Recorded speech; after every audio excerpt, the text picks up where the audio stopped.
આજનો દિવસ સુરત અને આસપાસના વિસ્તારોના શેરડી ખેડૂતો માટે અત્યંત મહત્વપૂર્ણ છે, કારણ કે આજે આગામી સિઝન માટે શેરડીના ટન દીઠ ભાવ જાહેર કરવામાં આવશે। ખેડૂતોને આ વર્ષે ગત વર્ષની સરખામણીએ વધુ સારા ભાવ મળવાની આશા છે। ગત વર્ષની તુલનામાં આ વર્ષે ખાંડ, બગાસ અને મોલાસીસના ભાવમાં નોંધપાત્ર વધારો થયો છે, જેના કારણે શેરડીના ભાવ પર સકારાત્મક અસર થવાની સંભાવના છે। ઉપરાંત આ વર્ષે ખાંડની રિકવરી પણ સારી રહેવાનો અંદાજ છે। ખેડૂતોનું કહેવું છે કે ખાતર અને ખેત મજૂરીના ભાવમાં પણ વધારો થયો છે, જેથી ઉત્પાદન ખર્ચ વધ્યો છે। તેથી તેઓ શેરડીના ટન દીઠ સરેરાશ 3,500 રૂપિયાનો વધુ ભાવની માંગ કરી રહ્યા છે। ગત વર્ષે ખેડૂતોને ટન દીઠ ₹30 થી લઈને 130 સુધીનો વધારાનો ભાવ મળ્યો હતો। આ વર્ષે તેનાથી વધુ ભાવ મળે તેવી શક્યતા છે। આગામી 2 થી 3 મહિનામાં તમામ શુગર મિલોમાં વ્યવસ્થાપક સમિતિની ચૂંટણી યોજાનાર છે। ચૂંટણીના પડકારને ધ્યાનમાં રાખીને દરેક શુગર મિલના ચેરમેન ખેડૂતોને આકર્ષવા માટે પોષણક્ષમ અને સ્પર્ધાત્મક ભાવો જાહેર કરે તેવા ઉજળા સંજોગો છે। તાજેતરમાં કેવડિયા ખાતે યોજાયેલી ખાંડ ઉદ્યોગ સંઘની બેઠકમાં ખાંડની સ્ટોક વેલ્યુ ₹3,700 પ્રતિ ક્વિન્ટલ નક્કી કરવામાં આવી હતી। સામાન્ય રીતે શેરડીના ટન દીઠ ભાવ સ્ટોક વેલ્યુની આસપાસ જ નક્કી થતા હોય છે। નિષ્ણાતોના અંદાજ મુજબ આ વર્ષે શેરડીના ટન દીઠ ભાવ ₹3,650 થી ₹3,900 વચ્ચે રહેવાની સંભાવના છે। જોકે આજે જાહેરાત બાદ જ સ્પષ્ટ ચિત્ર સામે આવશે। ખેડૂતોની નજર હવે જાહેરાત પર ટકેલી છે।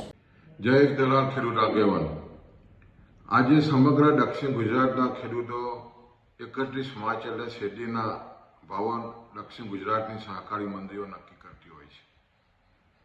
દક્ષિણ ગુજરાતની વાત કરીએ તો લગભગ 5 લાખથી પણ વધારે ખેડૂતોનો મુખ્ય પાક શેરડી છે અને છેલ્લા 40 વર્ષમાં શેરડીની ખેતીથી ખાસ કરીને સહકારી ધોરણે ખાંડ કારખાનાને કારણે ખેડૂત મજબૂત બન્યો છે। પણ છેલ્લા 5 વર્ષથી જે ખાસ કરીને સ્થિતિ બનતી જાય છે, ઝડપથી સુરત શહેર વિકસી રહ્યું છે, એ જમીનો બિનખેતી થઈ રહી છે। બીજી બાજુ છેલ્લા 40 વર્ષથી સતત શેરડીની ખેતીને કારણે જે 2021માં એકંદિત ઉત્પાદન જે 34-35 ટન એકરે હતું, આજે ઘટીને 21-22 ટન થઈ ગયું છે। દક્ષિણ ગુજરાતમાં 1 કરોડ ટનથી પણ વધારે જ્યારે શેરડી થતી હોય, આ વર્ષે લગભગ એ આંકડો 72 લાખ ટન પર થઈ ગયો છે। એટલે ઉત્પાદન સતત ઘટી રહ્યું છે, ખેડૂત નાસીપાસ થઈ રહ્યો છે। એવા સમયે ખેડૂતો સ્વાભાવિક છે કે શેરડીના સારા ભાવોની અપેક્ષા રાખતા હોય છે।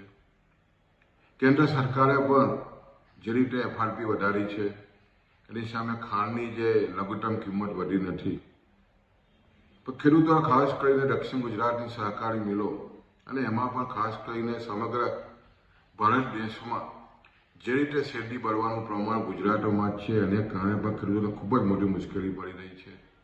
ઉત્પાદન ઘટી રહ્યું છે, ખેડૂતોને ભાવોની વધારે મોટી આશા છે, ત્યારે ચોક્કસ અમને પણ આશા છે કે આ વર્ષે ખૂબ જ સારા ભાવ પડે અને જે એકંદિત ઉત્પાદન ઘટી રહ્યું છે, એમાં ખેડૂતો, સંચાલકો સૌ સાથે મળીને રાજ્ય સરકારની જે વાતો છે, કૃષિ તજજ્ઞોની જે વાતો છે, એ પ્રમાણે આધુનિક ખેતી વ્યવસ્થા AI ટેકનોલોજીથી શેરડીની ખેતી કરવાની દિશામાં જો પ્રયત્ન કરવામાં આવશે તો ચોક્કસ આવનારા દિવસોમાં શેરડીમાં વધુ ઉત્પાદન લાવી શકાશે।